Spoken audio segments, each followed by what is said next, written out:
தந்தையாகிய கடவுளின் திருவுளத்தின்படி ஆண்டவராகிய இயேசு கிறிஸ்துவுக்கு கீழ்ப்படியவும் அவருடைய பரிசுத்த இரத்தத்தினால் தூய்மையாக்கப்படவும் தூய ஆவியினால் இறைமக்களாக தெரிந்து கொள்ளப்பட்டு உண்மையையும் அன்பையும் கொண்டு வாழும் உங்கள் ஒவ்வொருவருக்கும் தந்தையாகிய கடவுளிடமிருந்தும் ஆண்டவராகிய இயேசு கிறிஸ்துவிடமிருந்தும் வரும் அருளும் சமாதானமும் உண்டாவதாக. கிறிஸ்து இயேசுக்குள் பிரியமான சகோதர சகோதரிகளே, கடந்த நாட்களில் நம் ஆண்டவர் இயேசு கிறிஸ்துடைய பிறப்பு விழாவினை நாம் அனைவரும் சிறப்பாக கொண்டாடினோம். அவரவருக்கு பிடித்தமான உணவுகளை சமைத்து சுவையாக உண்டோம், நல்ல ஆடைகளை உடுத்தினோம், விரும்பிய பல நண்பர்களோடு இடங்களில் மகிழ்ந்தோம். ஆனால் உண்மையிலேயே இந்த கிறிஸ்து பிறப்பினுடைய மகிழ்ச்சி என்பது இதில்தான் அடங்கியிருக்கிறதா, அல்லது இதையும் கடந்து சிறப்பான ஒரு மகிழ்ச்சி நமக்கு இருக்கிறதா என்று நாம் ஆராய்ந்து பார்க்க வேண்டும். ஏனென்றால் உண்பதும் உடுப்பதும் மகிழ்வோடும் இருப்பதுதான் பண்டிகையினுடைய நோக்கம் என்றால், உலக மனிதர்களும் தங்களுடைய வழிபாடுகளிலே தங்களுடைய பண்டிகைகளிலே இப்படித்தான் வாழ்ந்து கொண்டிருக்கிறார்கள். இதையும் கடந்து ஒரு இறை நம்பிக்கையாளனுடைய வாழ்க்கையிலே மேலான சிறப்பான ஒரு செயல் எதுவாக இருக்கிறது, இறை வார்த்தை எதை குறிப்பிடுகிறது கிறிஸ்து பிறப்பை குறித்து என்று நாம் பார்க்கின்ற பொழுது, தூய பவுல் தீமோத்தேயுவுக்கு எழுதிய 2ஆம் திருமுகம் 1ஆம் அதிகாரம் 10வது இறை வார்த்தை. தூய பவுல் தீமோத்தேயுவுக்கு எழுதிய 2ஆம் திருமுகம் 1ஆம் அதிகாரம் 10வது இறை வார்த்தை ஆண்டவர் இயேசு கிறிஸ்துவினுடைய பிறப்பை குறித்து இவ்வாறு எழுதப்பட்டிருக்கிறது. நம் மீட்பராகிய இயேசு கிறிஸ்து உலகில் தோன்றியதன் மூலம் இப்போது அருள் வெளிப்பட்டுள்ளது. நம் மீட்பராகிய ஆண்டவர் இயேசு கிறிஸ்து உலகில் தோன்றியதன் மூலம் இப்பொழுது அருள் வெளிப்பட்டுள்ளது. அவர் சாவை அழித்து அழியா வாழ்வை நற்செய்தியின் வழியாக ஒளிரச் செய்தார். ஆண்டவர் இயேசு கிறிஸ்து சாவை அழித்து அழியா வாழ்வை நற்செய்தியின் வழியாக ஒளிரச் செய்தார். இந்த இறைவார்த்தையை நாம் தியானிக்கிற பொழுது கிறிஸ்து பிறப்பினுடைய மேன்மையை நம்மால் சரியாக உணர்ந்து கொள்ள முடியும். பாருங்கள், ஆண்டவர் இயேசு கிறிஸ்து உலகில் தோன்றியதன் மூலம் கடவுளுடைய அருள் வெளிப்பட்டுள்ளது. அப்படி கடவுளுடைய அருள் கிறிஸ்து இயேசுவினுடைய பிறப்பின் மூலமாக வெளிப்பட்டிருக்கிறது என்று தூய பவுல் சொல்கின்றார். அது என்ன என்றால், ஆண்டவர் இயேசு கிறிஸ்து சாவை அழித்து அழியா வாழ்வை நற்செய்தியின் வழியாக ஒளிரச் செய்தார். அப்ப இயேசு கிறிஸ்துவினுடைய பிறப்பு நமக்கு கொடுத்திருக்கக்கூடிய மிகப்பெரிய மகிழ்ச்சி என்ன என்றால், நாம் அனைவருக்கும் நிலை வாழ்வு உண்டு, மரணத்திற்கு பின்பும் ஒரு வாழ்வு இருக்கிறது என்பதை ஆண்டவர் இயேசு கிறிஸ்துவின் வழியாக கடவுள் வெளிப்படுத்தினார். இதுதான் கடவுள் நமக்கென்று ஏற்பாடு செய்த மிகப்பெரியதொரு அருளாக இருக்கிறது. கடவுளுடைய அருள் இந்த இயேசு கிறிஸ்து வழியாக நமக்கு வெளிப்பட்டிருக்கிறது. அதுதான் கிறிஸ்து பிறப்பு நாள். ஆண்டவர் இயேசு கிறிஸ்து இந்த உலகத்தினுடைய பிறப்பு என்பது கடவுளுடைய அருள் இந்த உலகத்தில் வெளிப்பட்ட நாள். தூய பவுல் ரோமேற்கு எழுதிய திருமுகம் 6ஆம் அதிகாரம் 23வது இறை வார்த்தையை வாசிக்கிறோம். பாருங்கள், பாவத்துக்கு கிடைக்கும் கூலி சாவு, மாறாக கடவுள் கொடுக்கும் அருள் கொடை நம் ஆண்டவர் கிறிஸ்து இயேசுவோடு இணைந்து வாழும் நிலை வாழ்வு. அப்போ மனிதர்கள் அனைவருமே சாவுக்குரியவர்களாக இந்த உலகத்தில் வாழ்ந்து கொண்டிருக்கிறோம். ஆண்டவர் இயேசு கிறிஸ்துக்கு முன்பும் பல ஆயிரக்கணக்கான லட்சக்கணக்கான மனிதர்கள் வாழ்ந்து மடிந்து போயிருக்கிறார்கள். அதற்கு பின்பும் அப்படியே மனிதர்கள் வாழ்ந்து மடிந்து கொண்டிருக்கிறோம். அப்படியானால் இயேசு கிறிஸ்துனுடைய பிறப்பு நமக்கு கொடுக்கக்கூடிய மிக முக்கியமான ஒரு செய்தி, மரணத்தோடு வாழ்வு முடிந்து விடுவதில்லை, இன்னும் உங்களுடைய வாழ்வு தொடர்கிறது என்பதை ஆண்டவர் இயேசு கிறிஸ்துவினுடைய வாழ்வு மூலமாக கடவுள் வெளிப்படுத்தி இருக்கிறார். இதன் கடவுளுடைய அருள் இந்த உலகத்தில் வெளிப்பட்டிருக்கிறது. இயேசு கிறிஸ்து வழியாக கடவுளுடைய அருள் இந்த உலகத்தில் வெளிப்பட்டிருக்கிறது. அப்ப பாருங்கள், லூக்கா எழுதிய செய்தி 2ஆம் அதிகாரம் 10வது வார்த்தை 11வது வார்த்தையை வாசிக்கிறோம். 10-11 வார்த்தைகளை பாருங்கள். வானதூதர் அவர்களிடம் அஞ்சாதீர்கள். வானதூதர்கள் இடரெடுத்து சொன்ன முதல் வார்த்தை அஞ்சாதீர்கள், பயப்படாதீர்கள். ஏன் இந்த பயம் இந்த இடையர்களுக்கு? திடீரென்று அவர்கள் ஆடுகளை வயல்வெளிகளை காவல் காத்து கொண்டிருந்த பொழுது வானதூதர்கள் அவர்கள் மத்தியிலே வந்து இறங்கிய பொழுது இடையர்கள் அந்த வானதூதர்களை பார்த்த பொழுது அச்சப்பட்டார்கள், பயந்து போனார்கள். ஏன் பயந்தார்கள் என்றால், தங்களுடைய உயிருக்கு ஏதேனும் பாதகம் விளைந்து விடுமோ, இனிமேலும் நாம் உயிரோடு இருக்க முடியாத ஒரு சூழ்நிலை ஏற்பட்டு விடுமோ என்று தங்கள் உயிரை குறித்து அவர்கள் பயந்தார்கள், அச்சப்பட்டார்கள். இது வானதூதர்கள் மட்டுமல்ல, பலர் இப்படி வானதூதரையோ அல்லது கடவுளுடைய பிரசன்னத்தையோ ஒருவர் அறிகின்ற பொழுது, உணர்கின்ற பொழுது, தெய்வீக அந்த வல்லமைக்கு முன்னாலே, ஆற்றலுக்கு முன்னாலே மனிதர்கள் செயலற்று போகிறார்கள். மீண்டும் அவர்கள் உயிரோடு வாழ முடியுமா என்ற ஒரு கேள்விக்குறி அவர்களுக்கு எழும்பக்கூடிய அளவிற்கு மிகப்பெரிய ஒரு அச்சம் அவர்களை ஆட்கொள்வதை நாம் பார்க்கிறோம். அந்த இடத்துல பாருங்கள், நீதித்தலைவர்கள் புத்தகத்திலே 13ஆம் அதிகாரம் 22 வார்த்தையை வாசிக்கிறோம். அந்த நீதித்தலைவர் சிம்சோனுடைய தந்தை மனோவாகு அவருடைய மனைவியும் ஆண்டவர் தூதரை சந்தித்தார்கள். சந்தித்த பொழுது அந்த மனோவாகு சொல்கிறார், நாம் செத்தோம், நாம் அழிந்தோம். ஏனென்றால் கடவுளுடைய தூதரை, கடவுளை, ஆண்டவரை நாம் கண்டோம், கண்களால் கண்டோமே என்று அவர் சொல்வதை பார்க்கிறோம். அப்ப கடவுளுடைய தூதர்களை பார்க்கிற பொழுது, கடவுளுடைய வல்லமையினால் ஆட்கொள்ளப்படுகிற பொழுது, இனி மேலும் நாம் பிழைத்திருப்போம் என்கிற நம்பிக்கையற்ற ஒரு சூழ்நிலை, ஒரு அச்சப்படக்கூடிய ஒரு சூழ்நிலை அங்கே உருவாகி இருப்பதை நாம் பார்க்கிறோம். இன்னும் ஏசாயா இறைவாக்கின புத்தகத்திலே 6ஆம் அதிகாரம் 5வது வார்த்தையிலே வாசிக்கிறோம். ஏசாயா இறைவாக்கினர் அந்த கடவுளுடைய தூதர்கள் ஆண்டவர் அரியணையில் வீற்றிருப்பதையும் கடவுளுடைய தூதர்களின் வருவதையும் அவர் பார்த்த பொழுது அவர் சொல்கிறார், ஐயோ நான் அழிந்தேன் என்று ஏசாயா இறைவாக்கினர் கூறுவதை பார்க்கிறோம். அப்ப கடவுளுடைய தூதர்களை உணர்கிற பொழுது, அறிகிற பொழுது, பார்க்கிற பொழுது, சந்திக்கின்ற பொழுது ஒரு அச்சம் ஏற்படுகிறது. தங்கள் உயிரை குறித்த ஒரு அச்சமாக இருக்கிறது. இன்னும் பார்க்கிறோம், தானியேல் புத்தகத்திலே 8ஆம் அதிகாரம் 18 முதல் 27 இறைவார்த்தையை வாசிக்கிற பொழுது அங்கே ஆண்டவர் கபிரியேல் தூதரை அனுப்புகின்றார். கபிரியேல் தூதர் தானியேல் இறைவாக்கின இடத்திலே வந்து தானியேல் இறைவாக்கின கண்ட கனவுக்கான விளக்கத்தை குறித்து பேசுகின்றார். அப்படி பேசுகின்ற பொழுது தானியேல் அப்படி மெய்மறந்து மயங்கி கீழே விழுந்து விடுகின்றார். மீண்டும் ஆண்டவருடைய தூதர் அவரை தொட்டு எழுப்புவதை பார்க்கிறோம். அப்போ கடவுளுடைய தூதர்கள் சந்திக்கிற பொழுது மனிதர்களாத இடத்தில் நிற்க முடியாதபடி மிகப்பெரிய ஒரு அசைவு ஏற்படுகிறது. அப்பொழுது அவர்கள் தன் நிலையை இழந்து விடுகிறார்கள். அவர்கள் பேரச்சத்திற்கு உட்படுகிறார்கள். அந்த பேரச்சம் எப்படி ஏற்பட்டது என்றால், தாம் இனி மீண்டும் உயிரோடு இருக்க முடியாது என்று நினைக்கக்கூடிய அளவிற்கு ஒரு பேரச்சம் அவர்களை ஆட்கொள்கிறது. மனிதர்களாகிய ஒவ்வொருவருக்கும் ஒவ்வொரு காரியங்களிலே அச்சப்படக்கூடிய காரியங்கள் நம்முடைய வாழ்க்கையிலே உண்டு. ஆனால் எல்லாவற்றிற்கும் மேலாக உலகத்தில் பிறந்து தன்னறிவு பெற்ற எல்லா மனிதர்களும் அச்சப்படக்கூடிய ஒரு காரியம் என்றால் நம்முடைய மரணத்தை குறித்து தான் இருக்கிறது. நம்முடைய சாவை குறித்து ஒவ்வொருவரும் தங்களுடைய மரணத்தை குறித்து ஒரு அச்சம் இல்லாமல் இல்லை. எல்லா மனிதர்களுக்கும் இந்த அச்சம் இருக்கிறது.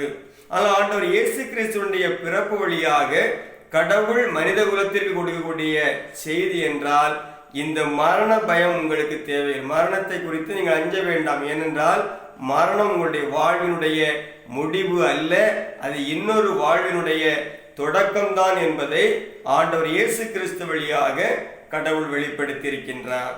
எனவேதான் ஆண்டவருடைய தூதர்கள் இடர்களை பார்த்து சொல்கிறார்கள், நீங்கள் அஞ்சாதீர்கள், நீங்கள் அஞ்சாதீர்கள், நீங்கள் பயப்படாதீர்கள் என்று ஆண்டவருடைய தூதர் அந்த இடையர்களுக்கு அறிவித்ததை நாம் பார்க்கிறோம். அதை தொடர்ந்து வாசிக்கிற பொழுது, இதோ எல்லா மக்களுக்கும் பெரும் மகிழ்ச்சி ஊட்டக்கூடிய செய்தியை அறிவிக்கிறேன் என்று சொல்கிறார். பாருங்கள், ஆண்டவர் இயேசு கிறிஸ்துவினுடைய பிறப்பு எல்லா மக்களுக்கும் பெரும் மகிழ்ச்சி ஏற்றக்கூடிய செய்தி. சாதாரண உலக போக்கிலான மகிழ்ச்சிகள் அல்ல.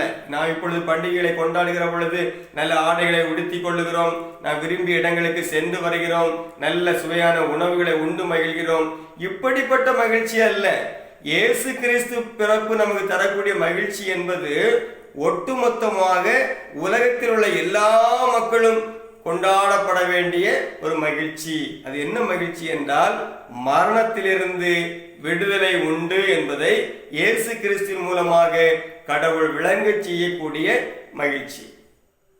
இந்த மகிழ்ச்சியை தான் ஆண்டவர் இயேசு கிறிஸ்து வழியாக கடவுள் இந்த உலகத்திற்கு தந்திருக்கின்றார். பாருங்கள், தூதர் அவர்களிடம் அஞ்சாதீர்கள், இதோ எல்லா மக்களுக்கும் பெரும் மகிழ்ச்சி ஊட்டக்கூடிய செய்தியை உங்களுக்கு அறிவிக்கின்றேன்.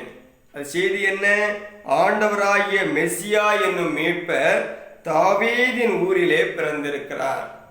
ஆண்டவர் இயேசு கிறிஸ்து மெசியா, இவர் மீட்பர் தாவீதின் ஊரில் பிறந்திருக்கிறார்.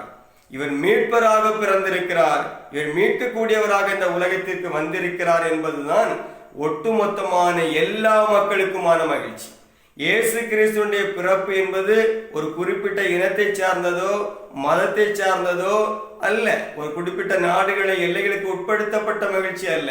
கிறிஸ்துவுடைய பிறப்பு என்பது ஒட்டுமொத்தமான மனித குலத்திற்கான மகிழ்ச்சி. அந்த மகிழ்ச்சி எதை கொடுக்கிறது என்றால், ஆண்டவர் இயேசு கிறிஸ்துடைய பிறப்பின் மூலமாக நாம் அனைவருக்கும் இறப்பிலிருந்து விடுதலை உண்டு, சாவிலிருந்து விடுதலை உண்டு, மரணத்தோடு வாழ்வு முடிந்து போகாது என்பதை ஆண்டவர் இயேசு கிறிஸ்து வழியாக கடவுள் நமக்கு வெளிப்படுத்தியிருக்கிறார். இதுதான் இந்த கிறிஸ்து பிறப்பினுடைய பெரும் மகிழ்ச்சியாக இருக்கிறது. எனவே நாம் உண்ணக்கூடிய உணவில் அல்ல, உடுத்தக்கூடிய உடையில் அல்ல, நம்முடைய ஆன்மீக வாழ்க்கையில் நம்முடைய ஆன்மாவிற்குள்ளாக கிறிஸ்துவின் பிறப்பு மகிழ்ச்சியை கொடுத்திருக்க வேண்டும். யாரெல்லாம் நிலைவாழ்வை நோக்கி பயணம் செய்கிறார்களோ அவர்களுக்கு இயேசு கிறிஸ்துவின் பிறப்பு ஒரு நாளில் முடிந்து போகக்கூடிய மகிழ்ச்சி அல்ல. அது ஒவ்வொரு நாளும் நம்முடைய உள்ளத்திலே தேங்கி கிடக்கக்கூடிய ஒரு மகிழ்ச்சி. ஒவ்வொரு நாளும் உடைய ஆன்மாவை உற்சாகப்படுத்தக்கூடிய ஒரு மகிழ்ச்சி இயேசு கிறிஸ்துவினுடைய பிறப்பிலே அடங்கி இருக்கிறது. பாருங்கள், தூய லூக்கா எழுதிய செய்தி 1ஆம் அதிகாரம் 78-79 வார்த்தையை வாசிக்கிறோம். இருளிலும் இறப்பின் பிடியிலும் இருப்போர்க்கு ஒளி தரவும். பாருங்கள், இயேசு கிறிஸ்துவின் பிறப்பு இதற்காக என்றால், இருளிலும் இறப்பிலும் இருக்கக்கூடியவர்களுடைய அந்த இருளிலும் இறப்பின் பிடியிலும் இருப்போர்க்கு ஒளி தரவும். இருள் என்பது எதை குறிக்கிறது? இருள் என்பது பாவத்தை குறிக்கிறது. அப்ப அந்த இருள் பாவத்தினுடைய விளைவாக வரக்கூடியது சாவு, இறப்பு. எனவே இருளிலும் இறப்பின் பிடியிலும் இருப்பவர்களுக்கு ஒளி தருவதற்காக வாழ்வு. ஒளி என்பது வாழ்வை குறிக்கிறது. அப்போ வாழ்வை இழந்த நிலையில் இருக்கக்கூடிய மனித குலத்திற்கு, தங்களுடைய பாவத்தின் நிமித்தமாக வாழ்வை இழந்த மனித குலத்திற்கு அவர்களை பாவத்திலிருந்து விடுவித்து அவளை பரிசுத்தப்படுத்தி அவர்களை நிலை வாழ்விற்கு அழைத்து செல்வதற்காகத்தான் ஆண்டவர் இயேசு கிறிஸ்து வந்திருக்கிறார். பாருங்கள் அந்த வார்த்தையை, இருளிலும் இறப்பின் பிடியிலும் இருப்போர்க்கு ஒளி தரவும், நம்முடைய கால்களை அமைதி வழியில் நடக்க செய்யவும், நம் கடவுளின் பரிவுள்ளத்தாலும் இரக்கத்தாலும் விண்ணிலிருந்து விடியல் நம்மை தேடி வந்திருக்கிறது. ஆண்டவர் இயேசு கிறிஸ்து விண்ணிலிருந்து விடியலாக நம்மை தேடி வந்திருக்கக்கூடிய நாள் தான் இந்த கிறிஸ்து பிறப்பு என்பது. அது எதற்காக என்றால், நாம் ஒவ்வொருவரும் அழிவுக்குரிய சாவுக்குரிய நம்மை அதிலிருந்து விடுவித்து நிலைவாழ்விற்கு அழைத்து செல்வதற்காக ஆண்டவர் இயேசு கிறிஸ்து வந்திருக்கிறார்.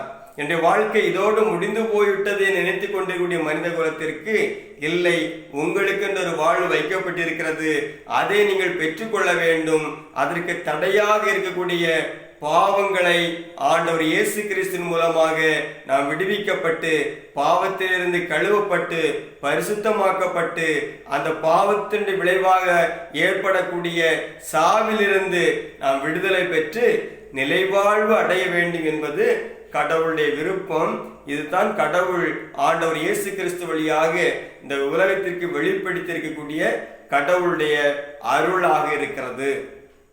எனவே நாம் சிந்தித்து பார்ப்போம், நாம் கொண்டாடிய அந்த கிறிஸ்து பிறப்பு என்பது இதே நமக்கு நினைவூட்டியதா, அல்லது வெறுமனே ஆடம்பரமாக இந்த உலக போக்கிலான மகிழ்ச்சி அல்லது இந்த உடல் சார்ந்த மகிழ்ச்சி இதிலே திளைத்து போய் இதை கொடுப்பதற்குத்தான் இயேசு இந்த உலகத்திற்கு வந்தார் என்று நாம் நினைத்து கொண்டிருக்கிறோமா? அல்லது நம் ஆண்டவர் இயேசு கிறிஸ்து அறிந்து கொள்ளாத எத்தனையோ சகோதர சகோதரிகள் தங்களுடைய பண்டிகைகளை இப்படித்தான் கொண்டாடி கொண்டிருக்கிறார்கள். நல்ல உணவு, நல்ல உடை, இப்படித்தான் அவர்கள் தங்களை அலங்கரித்துக் கொண்டு மகிழ்ந்து கொண்டிருக்கிறார்கள். அப்படித்தான் நாமும் மகிழ்ந்து கொண்டிருக்கிறோம் என்றால் நாம் இன்னும் கிறிஸ்துவை குறித்து சரியாக உணர்ந்திருக்கவில்லை, கிறிஸ்துடைய பிறப்பினுடைய மேன்மையை அறிந்திருக்கவில்லை என்று பொருளாகிவிடும். ஆண்டுடைய தூதர் அவர் தந்தை யோசேப்பிடத்தை சொன்ன பொழுது ஆண்டவர் அவருக்கு இயேசு என்று பெயரிடுவீர், அவர் தன்னுடைய மக்களை பாவங்களிலிருந்து மீட்பார் என்று எழுதப்பட்டிருக்கிறார். அப்ப இயேசு என்கிற பெயருக்கு மீட்பர் என்று பொருள். இயேசு கிறிஸ்து நம்மை மீட்பதற்காக இந்த உலகத்திற்கு வந்திருக்கிறார். அதான் மிகப்பெரிய மகிழ்ச்சி. ஏனென்றால் இந்த உலகத்தில் எல்லா மக்களுமே மரணத்தோடு வாழ முடிந்து விட்டது என்று மரண பயத்தோடு வாழ்ந்து மடிந்து கொண்டிருக்கிறார்கள். அப்படி மரண பயத்தோடு வாழ்ந்து மடிந்து கொண்டிருக்கக்கூடிய இந்த மனித குலத்தை அந்த மரணத்திற்கு காரணமாக இருக்கக்கூடிய பாவத்திலிருந்து அவளை விடுவித்து அவளை பரிசுத்தப்படுத்தி நிலைவாழ்வுக்கு அழைத்து செல்வதற்காக ஆண்டவர் இயேசு கிறிஸ்து பிறந்திருக்கிறார் என்பது ஒட்டுமொத்தமான உலகில் உள்ள எல்லா மக்களுக்கும், மரணமற்ற பெருவாழ்வை விரும்புகின்ற எல்லா மக்களுக்கும் கிடைக்கக்கூடிய பெருமகிழ்ச்சி. இது கிறிஸ்தவத்தில் மட்டுமல்ல, உலகத்தில் உள்ள எல்லா ஆன்மீக புத்தகங்களிலும் தங்களுக்கு இன்னொரு வாழ்வு இருக்கிறது. முக்தி என்று எழுதப்பட்டிருக்கிறது, மரணமற்ற பெருவாழ்வு என்று எழுதப்பட்டிருக்கிறது, சிவபதம் என்று எழுதப்பட்டிருக்கிறது, அழியாமை என்று எழுதப்பட்டிருக்கிறது. இவைகள் எல்லாமே இந்த நிலைவாழ்வு என்ற ஒன்றைத்தான் குறிக்கிறது. ஆனால் அதை பெற்றுக்கொள்வதற்கு நாம் தகுதியடைய வேண்டியிருக்கிறது, நம்மை தகுதிப்படுத்த வேண்டியிருக்கிறது. அதை செய்வதற்குத்தான் ஆண்டவர் இயேசு கிறிஸ்து இந்த உலகத்திற்கு வந்திருக்கிறார். எனவே ஆண்டவர் இயேசு கிறிஸ்துடைய பிறப்பு என்பது ஒவ்வொரு மனிதனுக்குமான மகிழ்ச்சி தரக்கூடிய செய்தி. ஒவ்வொரு மனிதர்களும் இதை உள்வாங்கிக் கொண்டு ஆண்டவர் இயேசு கிறிஸ்துவில் நம்பிக்கை வைத்து இயேசு கிறிஸ்துவின் மூலமாக தாங்கள் பாவ மன்னிப்பை பெற்றுக்கொண்டு அவர் மூலமாக தூய ஆவியுடைய அனுபவத்தை பெற்று இறை வார்த்தையின்படி வாழ்ந்து முடிவில்லாத வாழ்வை நாம் பெற்றுக்கொள்ள வேண்டும். அதுதான் உண்மையிலேயே ஆண்டவர் இயேசு கிறிஸ்து வழியாக நாம் ஒவ்வொருவருக்கும் கிடைக்கக்கூடிய மிகப்பெரிய மகிழ்ச்சியாக இருக்கிறது. எனவே நாம் சிந்தித்து பார்ப்போம், கடந்த நாட்களில் நம்முடைய மகிழ்ச்சி, அந்த கிறிஸ்து பிறப்பினுடைய மகிழ்ச்சி அல்லது அந்த விழா கொண்டாட்டங்கள் நம்முடைய வாழ்க்கையில் எப்படி இருந்தது? வெறுமனே உண்பதும் குடிப்பதுமாகத்தான் இருந்ததா? இல்லை, நமக்குடைய வாழ்க்கையிலே, நம்முடைய ஆன்மீக வாழ்க்கையிலே ஒரு மாற்றத்தை, ஒரு தாக்கத்தை ஏற்படுத்தி இருக்கிறதா என்று நாம் சிந்தித்து பார்ப்போம். அப்படி இல்லை என்றால் நிச்சயமாக அதை குறித்து வேதனை அடைவோம். இயேசு கிறிஸ்துவை குறித்தும் அவருடைய பிறப்பை குறித்தும் நாம் ஏன் இன்னும் அதிகமாக அறிந்திருக்கவில்லை? ஒரு சாதாரண மனிதனுடைய பிறந்த நாளை கொண்டாடுவதை போல கிறிஸ்துடைய பிறந்த நாளை கொண்டாடுவதிலே நமக்கு எந்த பயனும் இல்லை. பாருங்கள், தூய பவுல் கொரிந்தியருக்கு எழுதிய திருமுகம், முதல் திருமுகம் 1ஆம் அதிகாரம் 15ஆம் வார்த்தையை வாசிக்கிறோம். பாருங்கள், 1 கொரிந்தியர் 15ஆம் அதிகாரம் 19ஆம் வார்த்தை.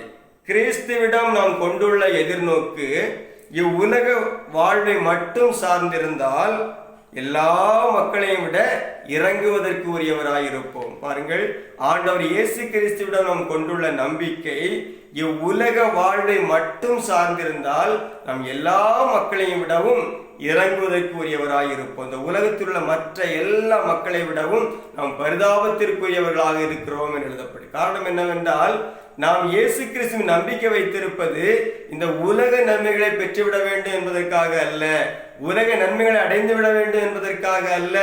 அதையும் கடந்து முடிவில்லாத ஒரு வாழ்வு இருக்கிறது.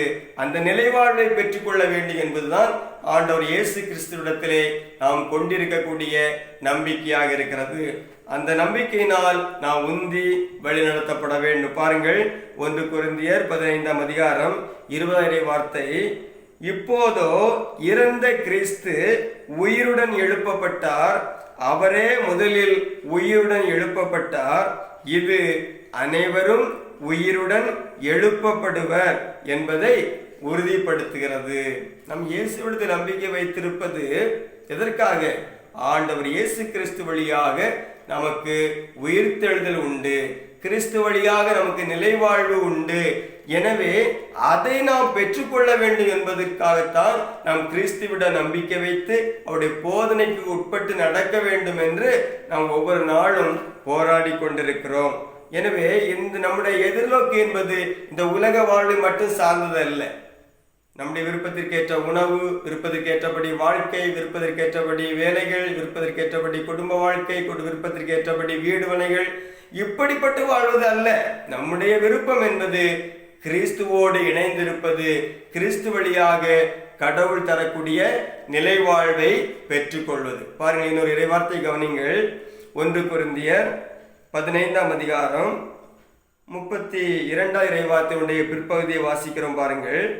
இறந்தோர் உயிர்த்தெழுதல் இல்லையெனில் உண்போம், குடிப்போம், நாளைக்கு சாவோம் என்றிருக்கலாமே. இயேசு கிறிஸ்து உயிர்த்தெழவில்லை என்றால் நாம் எப்படி இருக்கலாம்? நம்முடைய விருப்பத்துக்கு ஏற்றபடி உண்போம், விரும்பியதை உடுத்துக் கொள்வோம், எல்லாவற்றையும் அனுபவிப்போம். ஒரு நாள் நாமும் என்ன செய்வோம்? மரித்து போவோமே என்று சொல்லி வாழ்ந்திருக்கலாம். பாருங்கள், நீங்கள் ஏமாந்து போக வேண்டாம். இயேசு கிறிஸ்துவை பின்பற்றக்கூடிய மனிதர்கள், இறை நம்பிக்கையாளர்கள், நீங்கள் என்ன செய்ய வேண்டாம்? ஏமாந்து போக வேண்டாம். தீய நட்பு நல்லொழுக்கத்தை கெடுக்கும். தீய நட்பு என்ன செய்யுமா? நல்லொழுக்கத்தை கெடுக்கும். அறிவு தெளிவுடன் இருங்கள், நேர்மையுடன் நடந்து கொள்ளுங்கள், பாவம் செய்யாதீர்கள். ஏனெனில் உங்களுள் சிலருக்கு கடவுளை பற்றிய அறிவு இல்லை. உங்களுக்கு வெட்கம் உண்டாகவே இதை சொல்கிறேன் என்று எழுதப்பட்டிருக்கிறது. பாருங்கள், நமக்கு வெட்கம் உண்டாக வேண்டும். ஒரு கிறிஸ்தவன் இதையெல்லாம் அறிந்து கொள்ளாமல் இயேசு ஆண்டவர், இயேசு கிறிஸ்து ஆண்டவர், நானும் கிறிஸ்தவன் என்று சொல்லிக் கொண்டிருக்கிறோம் என்றால் நாம் வெட்கப்பட வேண்டியவர்கள். கடவுளை குறித்த அறிவு நமக்கு இல்லை என்று விதத்தில் எழுதப்பட்டிருக்கிறது. அப்படியானால் நாம் என்ன செய்ய வேண்டும்? கடவுளுக்கு அஞ்சி வாழ வேண்டும், பாவத்தை வெறுத்து ஒதுக்க வேண்டும், தீய ஒழுக்கங்களுக்கு இடம் கொடுக்காமல் வாழ வேண்டும். நமக்கென்று ஒரு கொள்கை, நமக்கு ஒரு லட்சிய வாழ்வு இருக்கிறது, நமக்கென்று ஒரு பெரிய எதிர்நோக்கு இருக்கிறது. அதை பெற்றுக்கொள்ள வேண்டும் என்று வாழ்வதுதான் உண்மையான கிறிஸ்தவ வாழ்வு. அதை அறிந்து தெளிந்து வாழ்வதில் தான் கிறிஸ்து பிறப்பினுடைய மகிழ்ச்சி என்பது அடங்கி இருக்கிறது. அது இல்லாமல் ஒரு நாள் நன்றாக உடுத்துவதிலோ உண்பதிலோ சுகங்களை அனுபவிப்பதிலோ அதில் தான் மகிழ்ச்சி என்றால் கிறிஸ்து பிறப்பு அதோடு முடிந்து விடக்கூடியதல்ல. இயேசு கிறிஸ்து அதற்காக இந்த உலகத்தில் பிறக்கவில்லை. நம்மை நிலைவாழ்வு தருவதற்காக, நம்மை பாவத்திலிருந்து விடுவித்து மீட்டுக் கொள்வதற்காகத்தான் ஆண்டவர் இயேசு கிறிஸ்து இந்த உலகத்திற்கு வந்திருக்கிறார்.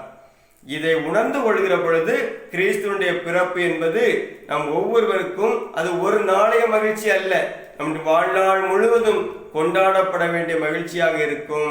அந்த மகிழ்ச்சி தான் பெரும் மகிழ்ச்சி, உலக மக்கள் எல்லா மக்களுக்குமான பெரும் மகிழ்ச்சி என்று லூக்கா நற்செய்தியிலே வாசிக்கிறோம் அல்லவா? 2ஆம் அதிகாரம் 11வது வார்த்தையில் எழுதப்பட்டிருப்பது, 10-11 எழுதப்பட்டிருப்பது போல அந்த எல்லா மக்களுக்குமான பெரும் மகிழ்ச்சியாக இருக்க முடியும். எனவே சிந்தித்து பார்ப்போம், நம்முடைய கிறிஸ்து பிறப்பு விழாவை நாம் எப்படி கொண்டாடினோம்? இந்த உண்மைகளை அறிந்து கொண்டுதான் ஆண்டோடைய பிறப்பு விழாவை நாம் கொண்டாடினோமா? அல்லது நம்முடைய உடல் இச்சைகளுக்கும் அல்லது உலக ஆசைகளுக்கும் நம்முடைய விருப்பத்திற்கு ஏற்றபடி வாழ்வதற்கும் தான் கிறிஸ்து பிறப்பு என்று நினைத்து அதை தவறான விதத்திலே கொண்டாடினோமா? இந்த ஆன்மீக உண்மைகளை உணர்ந்து கொண்டுதான் கிறிஸ்து பிறப்பை சிறப்பித்தோமா என்று சிந்தித்து பார்ப்போம். அப்படி சிறப்பித்திருந்தால் ஆண்டவருக்கு நன்றி செலுத்துவோம். அப்படி இல்லை என்றால் உண்மையை உணர்ந்து கொண்டவர்களாக இனிமேலும் ஆண்டவருடைய நாட்களுக்காக காத்திருக்கக்கூடிய மக்களாக நம்மை நாம் மாற்றிக்கொள்வோம், நம்மை நாம் பரிசுத்தமாக்கிக் கொள்வோம், நிலைவாழ்வுக்கு தகுதி அடைவோம். இதைத்தான் ஆண்டவர் இயேசு கிறிஸ்து பிறப்பின் வழியாக நமக்கு வெளிப்படுத்தியிருக்கிறார். ஆண்டவர் இயேசு கிறிஸ்து உலகில் தோன்றியதன் மூலம் சாவை அழித்து அழியா வாழ்வை நற்செய்தியின் வழியாக ஒளிரச் செய்தார். எனவே நற்செய்தியின் வழியாக மரணத்திலிருந்து விடுதலை உண்டு என்பதை இயேசு கிறிஸ்து வெளிப்படுத்தியிருக்கிறார். அதை உணர்ந்து கொண்டவர்களாக நிலைவாழ்வுக்கு நம்மை தகுதிப்படுத்துவதற்காக நம் ஆண்டவர் இயேசுவிலே நம்பிக்கை வைப்போம். தொடர்ந்து இறை வார்த்தைகளை வாசித்து தியானித்து ஜெபித்து இறைவனுக்கேற்ற வாழ்க்கை வாழ்வதிலே நம் அதிக கவனம் செலுத்துவோம். ஆண்டவர் இயேசு கிறிஸ்து வழியாக கடவுள் நம் ஒவ்வொருவரையும் மீட்டு நிலை வாழ்விற்கு தகுதிப்படுத்துவாராக. ஆமேன்.